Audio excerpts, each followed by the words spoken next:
High-performing families don't sit around waiting for succession to turn into a crisis. They prepare early, 5, 10, and sometimes 15 years before anyone's talking retirement. That's what the dozen families at our last Roadmap workshop came to do, and they rated it 9.5 out of 10, with feedback like, "I finally understand where I fit. We've got structure and clarity now, and we should have done this years ago." They walked in uncertain. They walked out aligned, confident, and energised about the future. And for some, it was the first time they'd ever sat down as a family and talked about what comes next. We ran 4 Roadmap workshops this year, and every single one sold out. The most recent one was almost entirely families who were on the wait list.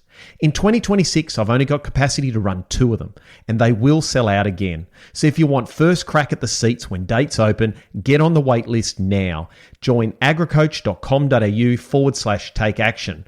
That's www.agricoach.com.au/take action. All right, let's get back to the episode.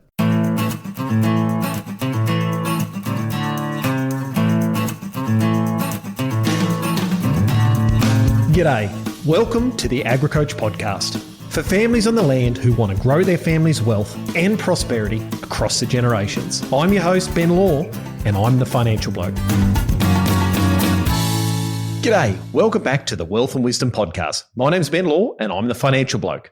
Today, I want to start with a truth most families never talk about, which is, as your kids mature into adults, if you protect their feelings more than you protect the family and business standards, you'll raise adults who are fragile, unprepared, and unable to lead the family agribusiness. And this matters because when I'm working with high-performing families, preparing the next generation is one of the most critical pieces for long-term success, especially when it comes to succession. But time and time again, I meet families where the next generation aren't stepping up. They're not taking accountability. They're not hungry, and excuse after excuse becomes the norm. Meanwhile, here's something I find really fascinating. In elite sport, you never see this problem. And that's why I wanted to get today's guest back. Chris Webb grew up in regional New South Wales. He's the son of a stock and station agent. And now he could have stayed in agriculture after ag college, but instead he spent the last few decades inside some of the highest performing environments on the planet. He's been a high performance manager for the Wallabies, the Waratahs, the Australian equestrian team, and also Japanese rugby, working behind the scenes on culture, standards, pressure performance, and accountability at the absolute top level. And here's why that matters to families.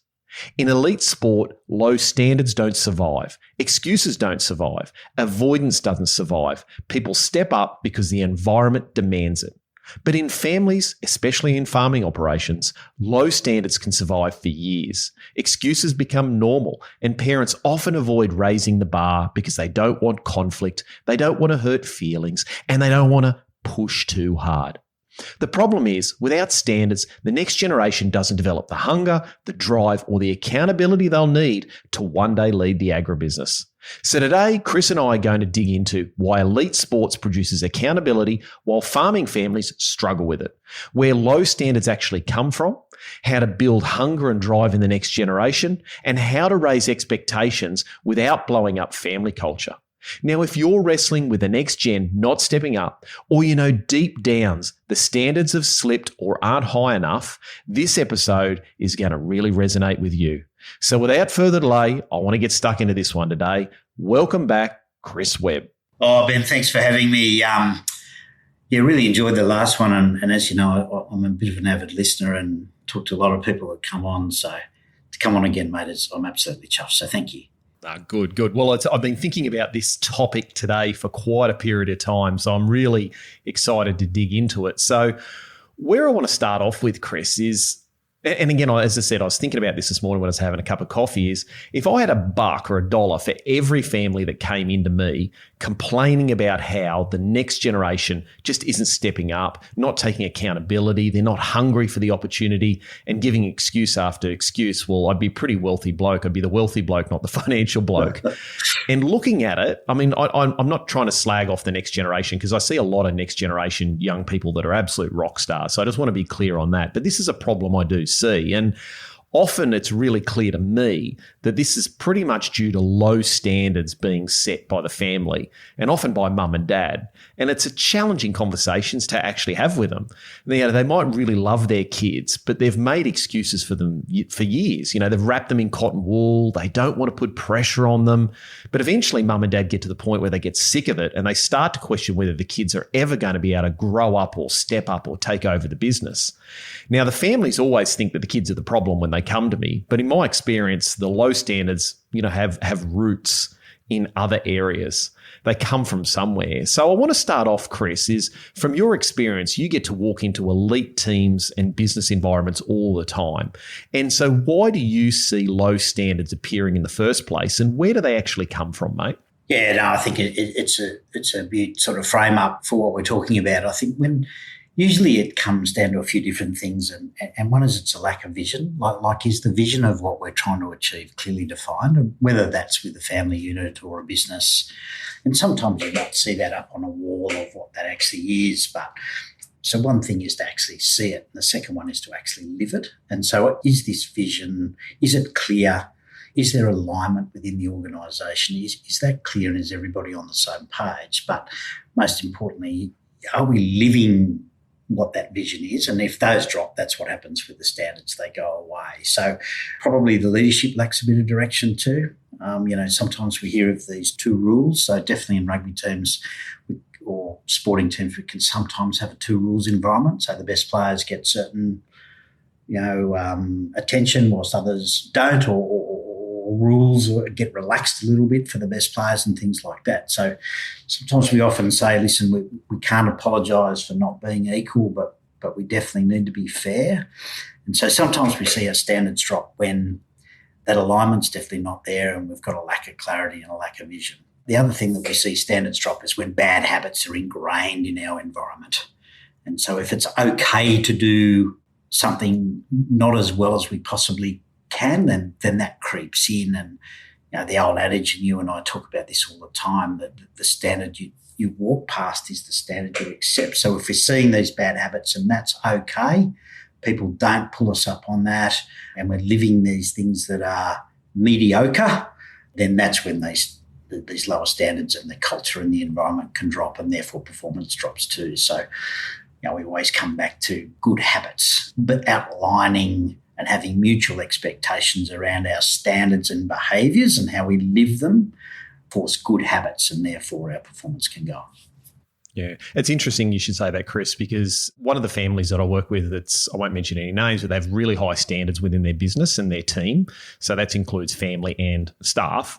And one of them, I remember having the conversation once, and they dragged one of the employees over the coals because they went into town and they needed a haircut. They hadn't tucked their shirt in, had gone into town, and they said, "You're representing our company and our family. Tuck your shirt in, get a haircut. You look like something that the cat's dragged in." And it wasn't the next generation, but it was one of the employees who was the same age as the next generation said, "Why? Why does it even matter? I'm working out on the farm. I'm going into town." And she goes, "Because they're the standards we set. We expect to be a high standard team, and that's part of our requirements." Yeah, great example. And we want to try and get to the point where these expectations are outlined nice and early to the new staff, and then hopefully you never need to address it again. And if it does happen, then we're calling it out in a good way, but drawing back to what we agreed and what we were aligned on. So a good example, and we often see this in sporting teams too. And just because you're well presented doesn't mean necessarily the best footy team, but you can definitely pick that. I remember working for the Wallabies in my first stint early on, and Eddie Jones was our head coach, and he made all the staff tuck their shirts in. Now, in a rugby environment, why would you do that? That same as being on the farm, but we were the only team that did it, and everybody noticed it and recognised it. And so, I suppose the image that we portrayed, if they go to the effort and the attention to detail to tuck their shirts in, everything else must be at a high standard too. So that was the perception that we drove off. So a couple of really good examples there. Yeah. And so obviously in an elite sports team, I look at it and go, Yeah, and we were just talking before we started recording. We watched the movie Moneyball with Brad Pitt and Jonah Hill, and how they, the people weren't up to the right standard that he wanted to see, so they sacked them all. I think something like 80% of the team. Whereas in a family business, it's very hard to sack family members. It's very hard to call up your son or your daughter and say, hey, you're fired because you haven't met the standards. We're sort of quite often stuck with them. Now, I'm not suggesting you can't eventually say, hey, you're not stepping up. This is the expectations, but it's a lot harder to do. It's not going to be great around the kitchen table. So do you find that in sports teams as well, where people come in and they get sheltered and treated differently to the rest of the team? Yeah, no, you definitely have that. And I think that's what it's really important to outline these expectations nice and early. And then sometimes we definitely have environments where, the best player might have other things going on. So if the rest of the group accepts that, well, okay, his preparation might be as good as everybody else's, but he still goes out and executes and performs. So maybe we just put up with that. So as long as that's outlined and people understand that, it's not ideal, but it is a way of dealing with it. I think come back to your family situation. I've thought about this a lot because obviously in our professional sporting environments, we do have an opportunity to move guys on if we want. So have this, I suppose, philosophy of, if we can't change the man, we change the man. And so if we're not seeing these standards improve and we're not seeing an acknowledgement of what we're trying to achieve, then we can move them on and we've got a reason to. But obviously you can't do that in families. So we can't change the man or change the lady. So what do we do there? I come back to, talent and talent identification. And talent identification in professional or sporting worlds has 3 levels. The first one is identifying the talent. The second one is verifying the talent. And the third one is developing the talent. And so I think if we come back to the family situation, the first 2 have taken care of themselves. So the talent's already there. It's not what we can, but it is what it is. We have to accept that. Okay, verifying it. Once again, I can't verify that this person's going to have the talent because they're here. They're part of the family and we're going to nurture them and love them. But what I can do and what I can control is I can develop them. And so this is where you come into these standards and these difficult conversations, because when we agree to develop the talent, how are we going to go about doing that? And sometimes letting them get away with things and that's okay, they're my son, might not necessarily cut it in a high-performance environment, because that's not going to assist with their development, is it? No, you're not doing them any favours by having low standards. I mean, they're going to get frustrated. They're not going to develop over time. And, you've got to do it age appropriately. You don't want to be having your 8-year-old running around the farm having super high standards. You've got to let them fail and make mistakes. So I'm not advocating this is what we do. But I think there's a point, and I get a little frustrated having these conversations with families where young men and women get to 25 or 26 and they're still having the conversation as, oh, little Ben, little Mary, they're just trying to find themselves and maybe they'll work out where they want to be. And I'm like, well, if you're running a high performance business and these people, your children are coming back or young adults are coming back in the business, there has to be some standards set. Otherwise, you're never going to achieve what you want to do. And this is part of the 3-generation curse. It just starts slipping down over multiple years. And it's, if I look at the young people that we deal with, some of them you see a real hunger, like a drive from a young age, and others it kicks in later. And what I've found is the 2 things that I see, Chris, and you've alluded to one of them already, is one is they see a clear vision of the future. As soon as you start talking about them, hey, there's a path here for you to be in the business. Here's the opportunity if you want to take advantage of it. And the second thing is we start to include them and hold them accountable and say, this is it. So all of a sudden they have a pride in being part of that business. So they build a pride within it. And I'm guessing that's in elite sport teams too, because in soccer or football, you look at Manchester United, people join the team, they're proud to be part of the team, and they want to be part of the team, the drive. So families need to have this, create this pride that, hey, this spot in this family business, not in the family, in the business, is a privilege, not a right. Exactly, and we sometimes this sense of entitlement can creep in. But when we come to standards, that once again, to use another old analogy, but the rising tide lifts all boats, and so the higher that our standards can be, the higher that people can aspire to, and if they see the best performers or the role models doing this in regards to their preparation and their standards, then that gives us something to drive towards. So I see that as really important. If we're not doing these things, like if we're harbouring low or bad habits or lower standards, then we're probably not maximising our opportunities to improve. And because then that becomes the norm, that becomes acceptable. And so this is why this adage of mediocrity doesn't like high performance and high performers don't like mediocre performances, because they're just not aligned in any way. And so I think we need to drive that nice and early. I think standards and behaviours come down to, I suppose, come down to our preparation. Like if we're preparing for something and that our standards in everything we do, whether it's at home or in the kitchen or in our bedroom making our bed or coming out and executing, then if that's high and we're practicing that all the time, then that's going to transfer to our execution. And so I did a fair bit of reading and a little bit of work with the SAS in Perth, and one of their mantras is they say, don't rise to the occasion, fall back on your training. So if you're living this and doing these things every day and your standards and behaviours are high, then naturally that's hopefully going to transfer to your execution and actually how you go about doing it. And so therefore, this is a daily grind. This is something that we have to have attention to detail in everything that we do. So when we drop those off, then you can expect that when we get to execution time, we come under pressure, we'll probably drop off too. But if we're doing that all the time, then hopefully that happens just naturally when we come to execute. Yep, because it's interesting, isn't it, Chris? I mean, if you look at an elite team, I'm guessing the low standards or the setting the low standards doesn't come from the team, does it?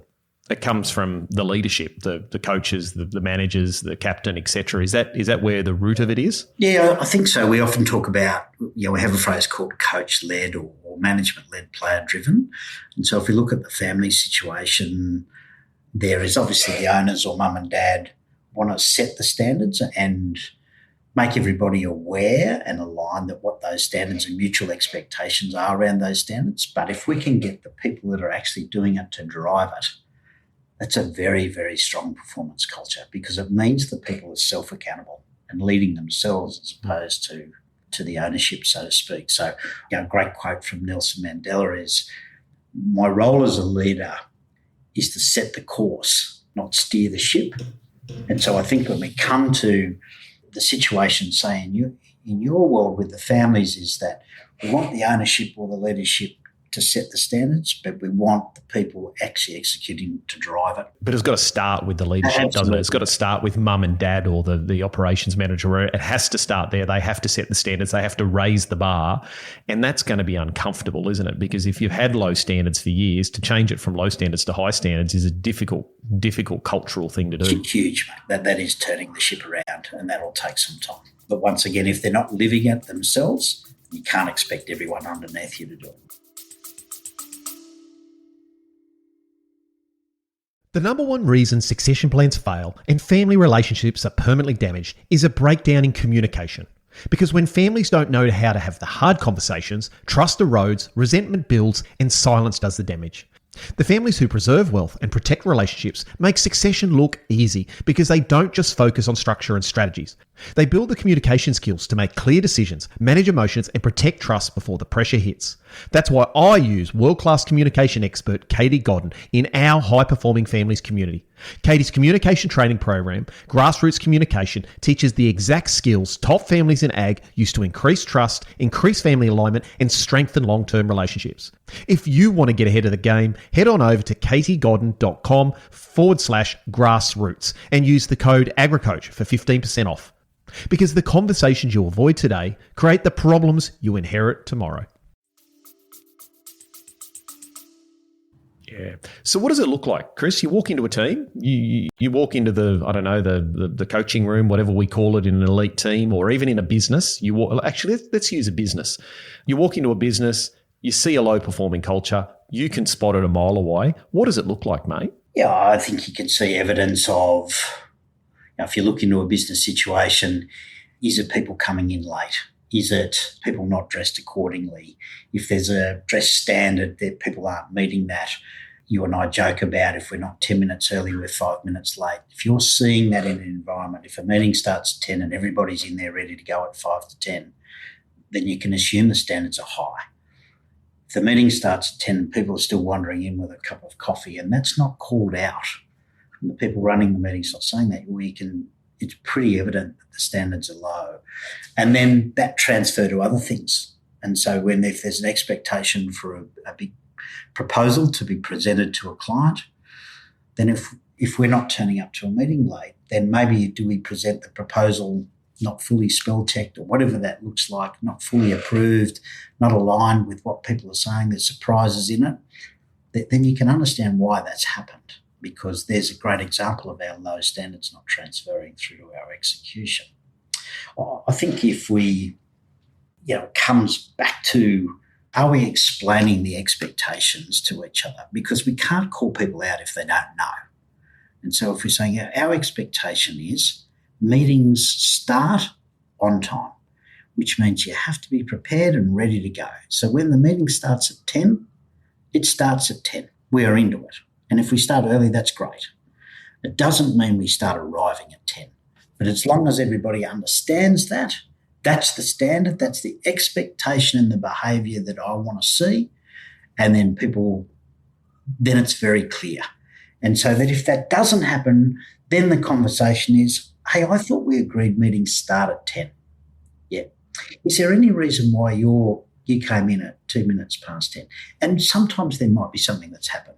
Oh, yeah, no, I had a car accident or something happened. My mum rang or my wife rang and something happened. Fine, you can sometimes understand that and accept that.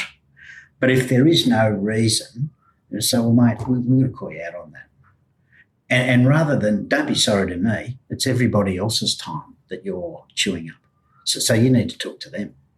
And I've seen that on occasions where we've been in team environments and a player might be late for whatever reason. He'll come to the coach and apologise.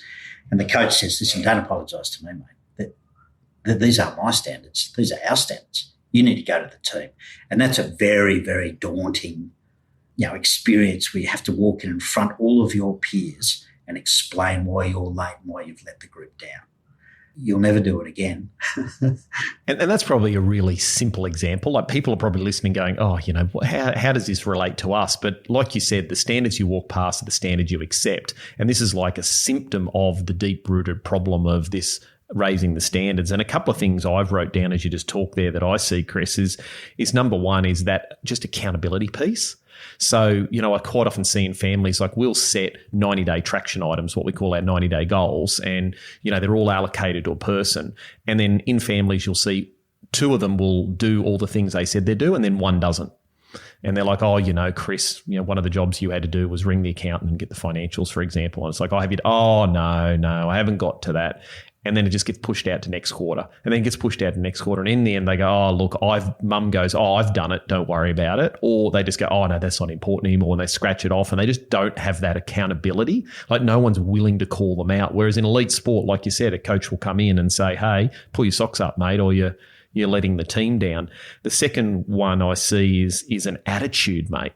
There's an attitude. It's like people say there's a job to be done. Who's going to do it? And someone will put their hand up straight away and they're like, yep, I've got that sorted, Ben, I'll sort that out. And I had a beautiful example of a family we've just brought into our high-performing families mastermind group, and we're just bringing them on board. And this was a great example. I went, holy dooly, this family's got high standards. One of the sons, who's 21, I said, okay, we need someone to do X, Y, Z. Put his hand straight up, I'll do it. And mum and dad went, oh, will you? You sure? He's like, yep, I'll give it a crack. I'll have a go. And it was like instantly he was like, yep, I'm going to have a go. There was his attitude of, I'll have a go. I'll take responsibility. I'll do this. And I looked at it and went, wow, that's not natural. Like, that's being created by the family. And instantly I could see this family has high standards. And yes, they turned up on time. And I think you make a really good point around hand up, because we often talk about in an environment if you're looking at cultures and you see low standards. One where you see high standards is people putting hands up, not hands out. Yes. Whilst a low standard will put a hand out. What's in it for me? If it's free, it's for me. Well, where's my bit? Whilst the other example is that the standards are high, you've got people hand up, I'll take accountability for that, I'll find solutions, I'm going to do this. And that's why we loved overwilled, over underskilled all the time, don't we? Yeah, totally. And I'll give you another example too, Chris. One of the families, as you know them, they were coming to one of our summit events, and Mum said to the 16-year-old, said, "Righto, mate, your job is to go book the accommodation." Yeah, nice. And he's like, "Oh, how do I do that?" She goes, "You work it out." And he went, "Oh, okay." And lo and behold, she didn't follow him up. She said, "Mate, that's your job." It was on the list. And lo and behold, he had no idea how to do it. He rang up the place. "Oh, I need to book it. You can do it online. How do I do that?" And he worked it out. And yet I have other families where, kids are 26, 27, 28, and they wouldn't even consider getting their kids to do that. It's just not part of the requirements. And you can just see, the way standards are set from a younger age. And booking accommodation's not that hard in our world, but for a 16-year-old, it's a tough gig. Whereas others, they lower the standard and go, "Oh, you need to, I don't know, turn up on time," and they're 5 minutes late all the time. And it's like, well, where are the standards? And that's not the kid's fault in my eyes. That's the parents' fault, because they're allowing that to happen. And you watch in a family, this causes rot, is what I see, Chris. And I'm guessing I'd like to hear this within sporting teams, because quite often you'll see one or two members of the family will have high standards and they'll step up and they'll do it. One may not. They'll let that slide. That starts to build resentment. And over 5, 10, 15, 20 years, that culture breeds into the business. That person, it's always, Ben's lazy. He just doesn't do it anyhow. We've just got to accept that. And that creates massive problems down the track that could have been sorted early on. Absolutely. And we're only as strong as our weakest person, aren't we? And so, if we're all operating at this high level, but someone's here, then unfortunately the medium is in the middle. It's not as high as we can be. Whilst the 4 members are operating at 8 out of 10, then we're 8 out of 10. And so I think that's really important. But if you don't call it out, mate, then we drop back to 6 out of 10 and it's okay. Yeah, and it frustrates the shit out of me, because you actually see this happening, and then we get later on down the track, and then the parents are complaining that their kids haven't got high standards. They're not stepping up. They're not taking accountability. They're not taking responsibility. And I go, well, are you holding them accountable? Are you giving them the responsibility? It's like, oh, probably not. And then that brings me to the point of, well, how do we actually change this? Because this is a cultural problem. Is that right? Yeah. Would you suggest? I think so. Yeah, I'm a bit like you, mate. I'm fortunate or unfortunate enough to live in this world for a long period of time. And so I know myself, and I feel guilty when the standards drop. So I need to make sure that I'm living those all the time. But as a leader in environments, you can't expect other people to do that if you're not living those. So I see that as really important. And I sometimes get frustrated too. And then I remember I got some advice from a coach I work with who was a bit the same. So, mate, it seems as though you're getting the shits a little bit with some of these people not living to where you think they should be. And I said, absolutely, mate. And he goes, well, why don't you have a chat to them? And so, well, what would I say? And then you say, how do you think we're going as a group? Like, just open it up. How do you think we as a family are performing? Oh, well, pretty good. Well, I don't see it that way, actually. And then the hit-home question is, why do you think that is? I hope you're not wondering why we're short, because it's driving home a message that you're not living to the expectations that we have. Come back to your question around, what do we do in these environments when we see that this culture's a bit off? We're seeing these low standards creep in and bad habits sitting there. And I do a little bit of work with a guy called Gilbert Anoka. Gilbert's a New Zealander, Cook Islands originally, and had worked with the All Blacks for 20-odd years when they had their double World Cup wins. He was their mental skills specialist and worked with the coaches, 2 guys called Steve Hansen and Wayne Smith, and another guy called Ian Foster over nearly a 25-year period. And he's just written a book, actually. It's come out. It's been called Becoming Unstoppable. And I actually, as you know, I took a group of high-performance farmers across to New Zealand this year, and Gilbert actually spoke to the guys, and we gave them all a copy of their book. And so there's some things in there.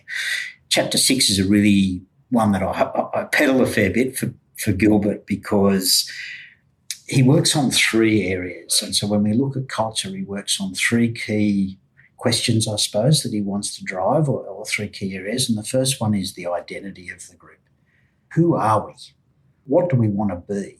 And easy with the All Blacks, because there's this fantastic history and tradition and story of what they are, but they didn't really nail down on what that is. And so really easy in your situations with your guys is that There is a lot of history and tradition and great stories in a lot of these family farms, even if they might be multi-generational or even newly owned, that there's still a story there. And so asking the question of actually, who are we? What do we do here? And what do we want to be? So setting that nice and early. So readdressing that with the group. And so when we walk into environments that might have a change to them and we see that the standards probably aren't as high, then let's get a feel for where we're actually at. So who are we? That creates pride, doesn't it?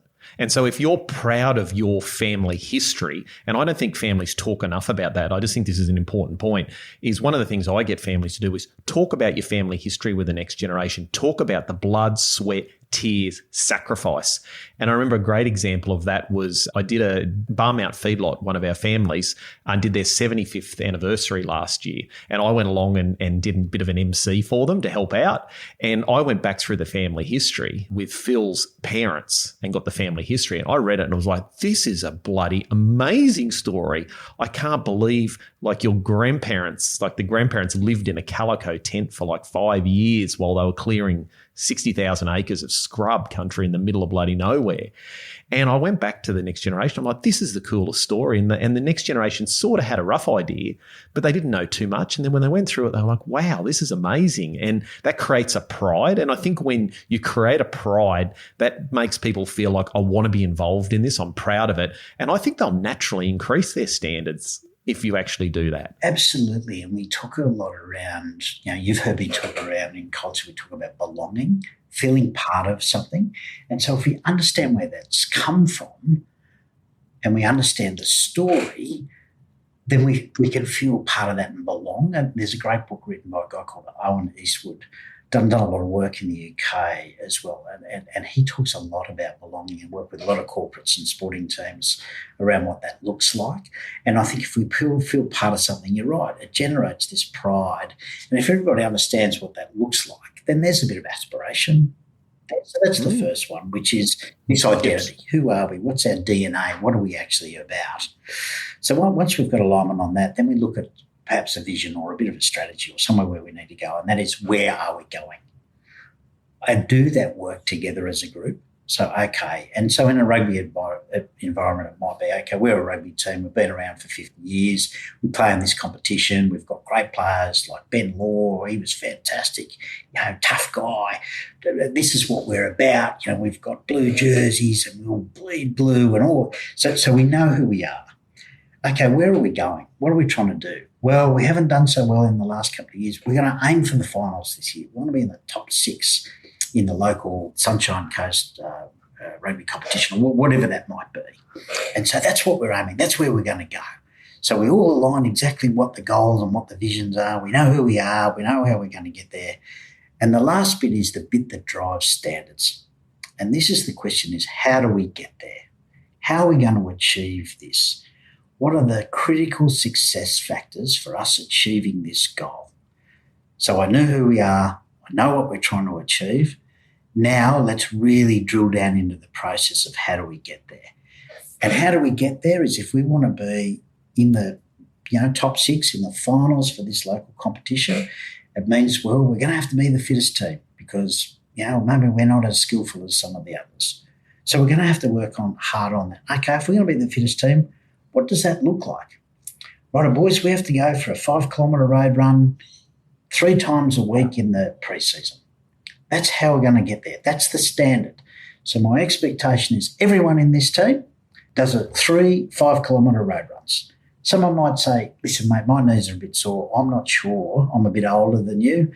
I might be able to do 3. I'll just be able to get through 2, I reckon. Okay, fine. Hey, boys, Ben's been around the block a fair bit. He's got these crook knees. He can't do 3 a week. He can only do 2. Are we comfortable with that? Absolutely, mate. In fact, if he does 1, that's all right. Don't worry about it. Ben, we got you, mate. So all of a sudden, this expectation is set. We've set this climate and these standards around the culture and what the expectations are. So at the end of the week, when we have a beer on Friday, Ben, did you knock your 2 out? Absolutely. Everyone else? Yep, 3. Jimmy in the corner says, I only did 1. Why did you only do 1, mate? Oh, I had to go away for work overseas. Okay, fair enough. Or, nah, boys, sorry. Hey, mate, that's not what we agreed. We'll call you out, mate. you need support. How do we help you with this? Righto, Ben, next time you go on Tuesday, ring Jim up, you're going to take him. So all of a sudden we've created this environment of support. So we talk about this high challenge and high support. So we've put a challenge out there. How are we going to get there? Now we make sure that we've got the support and the network around to actually develop these. So if I look back to our family situation and I've answered these 3 questions that Gilbert puts to us, then the how do we get there is really important. And then we need to understand what that looks like, but critically, how do we support each other to achieve that? And then if we miss, then we agree that it's okay to call each other out on it because it's coming from a good place. I'm calling you out, Ben, because that's what we agreed that we would do. And we need you. But also you have a culture within the business of we all agree we want to operate at a high standard. So therefore we've all agreed to that. We've all signed up for the team. We've all agreed this is the standard and then we're holding you to the agreed standard. Whereas the danger is, I suppose, Chris, is if someone else sets the standard and then everyone has to follow, you haven't got natural buy-in, have you? And that's where I think in a lot of families they say, this is the standard. Next generation goes, well, I never bought into that. That's your standards, not mine. So if you can actually create those standards as a family or as a team, you're going to get a lot more buy-in and accountability. Absolutely. And a great question is this really important to us? So is running these 3 road runs really important to us? Yes, it is, because that's what we read. Okay. So then if it's so important, how come you didn't do that? Hey, boys, get around Ben. Why am I asking this question? This is important to you guys. And so in the family situation, guys, we agreed this was important. Is this important? Yes, it is. Then I don't understand why we're not doing it. If we have to go back to the well and agree again on what's important to us, that's okay. If that's not what we agreed. Really easy. It's a tough conversation, but it's a simple formula, isn't it? Is this important to us? Yes, it is. And then half the time you don't need to ask why they didn't do it because they've already realised themselves. Yeah. What is it Richard Branson said? No, it must be Warren Buffett. Yeah, it was Warren Buffett. I've got my quotes mixed up. It was something like investing is simple, but it's not easy. And I think the same solution here is it's a simple strategy. And if everyone employed that, but it's just not easy to change that culture around at the start. Absolutely. And as you and I talk about this a lot, mate, is that what we do is not easy. I'm not sugarcoating it. It is tough. And these conversations are hard. But I can guarantee you the outcome is going to be significantly more than what it would be if we didn't have that conversation. So it's a real hate me now, love me later. This is going to sting. This is really going to hurt. In fact, it's probably going to hurt me more than it's going to hurt you, but I'm going to have to tell you. Later on, when it's all said and done, we'll say, hey, mate, I'm sorry I had that conversation with you, but I'm glad I had it. And so, yeah, Dad, so am I. And usually in families, what I've found is if it's done in the right way, you might get a bit heated and upset and be a bit fragile about things, but ultimately it strengthens the relationships when you can have those honest, upfront conversation and reduces resentment. But Chris, there's a quote that I use all the time. So everyone's probably heard this 100 times out of me, and I constantly quote it to myself. And I don't know who the hell wrote it, so I should find that out, I suppose. But it was, the avoidance of short-term pain will always lead to long-term suffering. And this is true in everything in life. So short-term pain is painful, but long-term suffering is far worse. I mean, anyone who's suffered a chronic illness for a long time and suffered through that would say, I'd take short-term pain any day, whatever level of pain it was. And I think within families, having those conversations early and having that pain then is going to stop long-term suffering, because this erodes at the culture and the fabric of the business and the family. I think so. And you don't want to look back and say, I wish I'd had that conversation.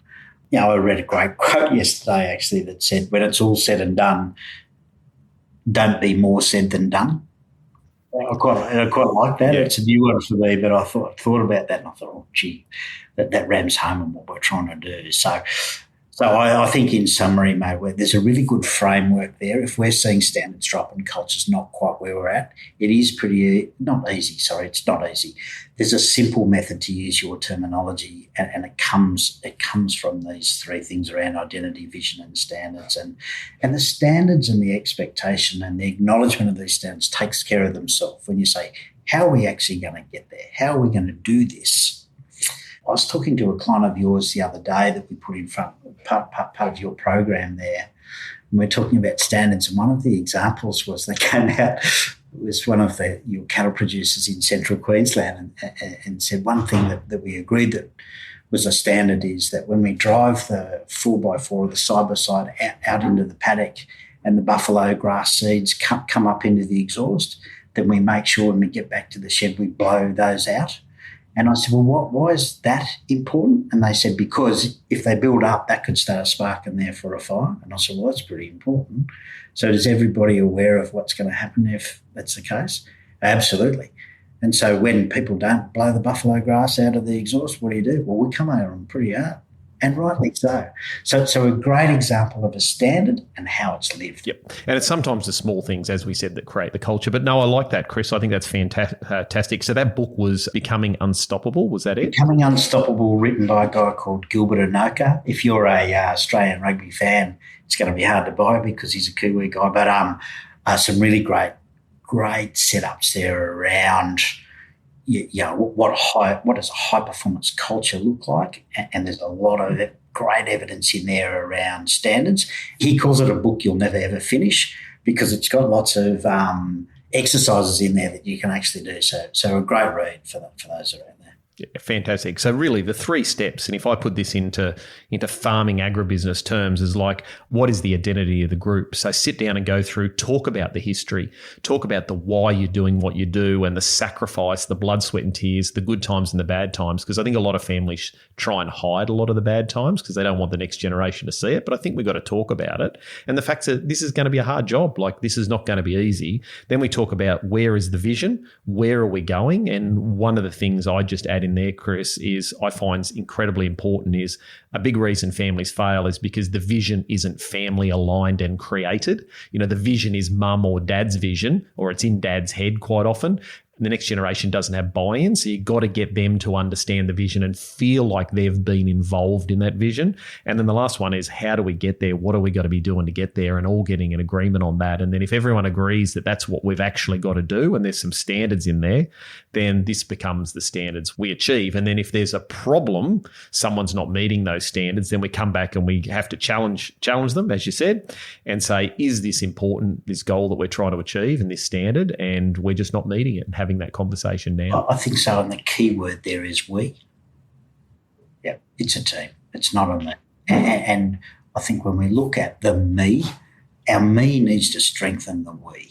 And Gilbert talks about that a lot in his book as well, and vice versa. And the we supports me. So I think the we is the key thing, mate, and which builds our alignment, which gets away from this, well, I only do that because that's what dad does. No. This is really important to us.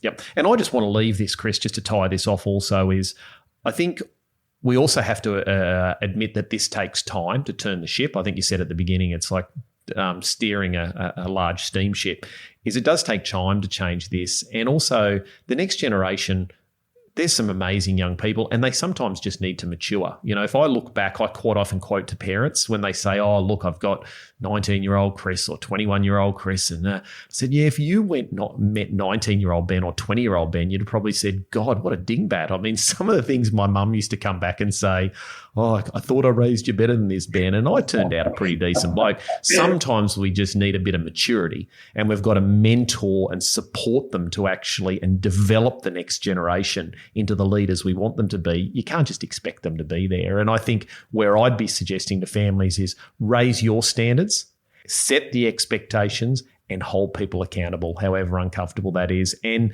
don't treat them like they're made of glass. I mean, once they're 18, they're adults. I mean, we've got to remember this. You hit 18, you're an adult, treat them like an adult. And I know Jill Rigney at our event back in June was talking to the families about, whether we have this parent-child relationship.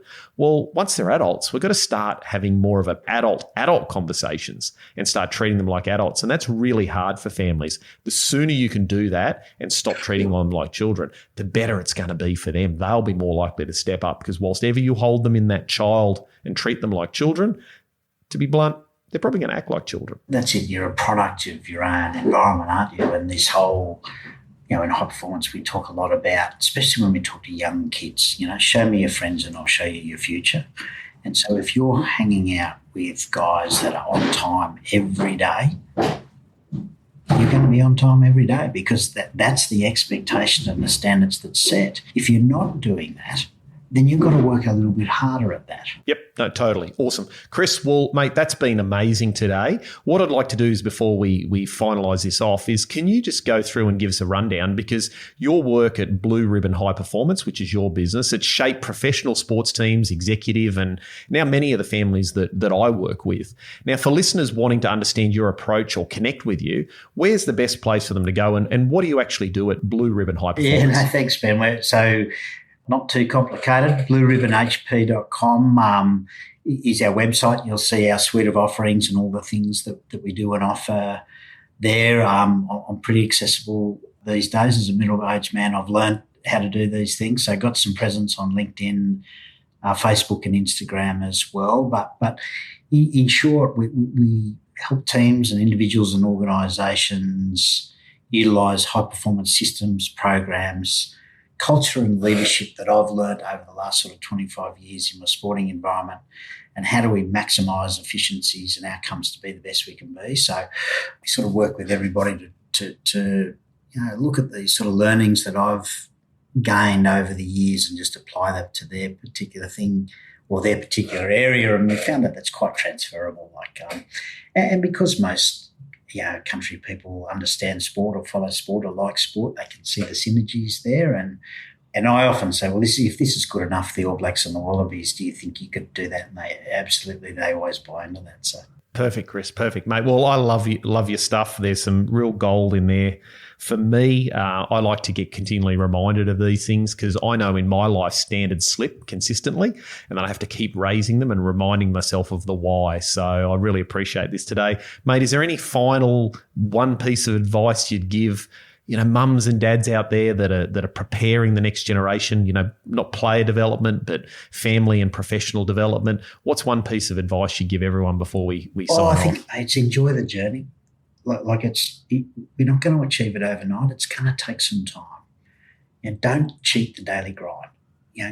Be brilliant at the basics. This is going to take some time. It's going to take some hard work. Otherwise, everybody would be successful. And so just spend the time, but enjoy the journey. Watch the failings, watch the learnings, do the successes together, and go along for the ride. And mate, it's good fun, isn't it? I know when I talk to you, we challenge each other all the time. We ask each other, how are you going? And then we dive deep straight away. Okay, what did you learn from that? How could you be better at that? I took this from this guy. Okay, I'm going to apply that. So I think that they're enjoyable conversations to have, because we're constantly learning. So enjoy the journey, mate, is the advice. Yeah, I love that, Chris. I love that, because we can get very, very focused on business. And I know, getting the harvest off, branding the cattle, whatever it might be, you get focused on that. But at the end of the day, we're all here, most people in agribusiness, we love our animals, we love our land, but above all, we love our families. And so that time goes so quickly in the blink of an eye. And so you want to enjoy the small moments, because the small moments, 10 to 15 years from now, you look back and quite often they'll be the big moments that you wish you'd have spent more time in. So I think that's great advice, Absolutely. Chris. And one last one, I have a great mentor that constantly reminds me, because I'm pretty sure he thinks I do too much, but busyness is not business. And I love that, because we do tend to get a little bit hectic at times. So we just slow down to speed up a little bit differently, and just remember, take time to smell the roses just a little bit, Awesome, Chris. Love it, mate. Well, thanks very much. Look forward to having you on again. There's always these little topics I love to dig into. Loved you being on the podcast and look forward to the next time. Thanks so much, mate. All the very best to you and your crew and all the people out there that listen to this. It's a fantastic community and I love being part of it, so thank you. So I always enjoy our conversations with Chris Webb. He's got a world of experience in elite sport and it really translates well to families in business, or in our case, agribusiness. So I want to leave you with a few things before we head off. Now, the first thing is you have to increase the standards within your business consistently. That's my number one takeaway for this podcast. I see it all the time. Problems continually get bigger and bigger and bigger when standards are low, because when standards are weak, everything then becomes a negotiation in the family. Start times, the amount of effort people puts in, the respect that's given, and accountability and follow through. And for the current generation, mum and dad, it becomes absolutely exhausting. Now, stronger or better standards in a family, it creates less arguments. Decisions get made quicker. There's less emotion in all the discussions, and there's more energy for growth, strategy, and opportunity. And ultimately, it stops problems compounding over 5, 10, 15 years and turning into resentment. Now, a couple of other things just to say is really clear is when we talk about creating high-performing families, a big reason, or two of the big reasons why families fail, especially when it comes to succession, is the lack of a family-aligned plan or roadmap. And I want to hammer that home. You need to have a plan for the future, and it can't just be in mum or dad's or mum and dad's head. It has to bring in the next generation to get involved in that vision. And you want to do that as early as you possibly can. And the second major reason why families fail is because they fail to prepare the next generation. And part of that is setting expectations and raising standards.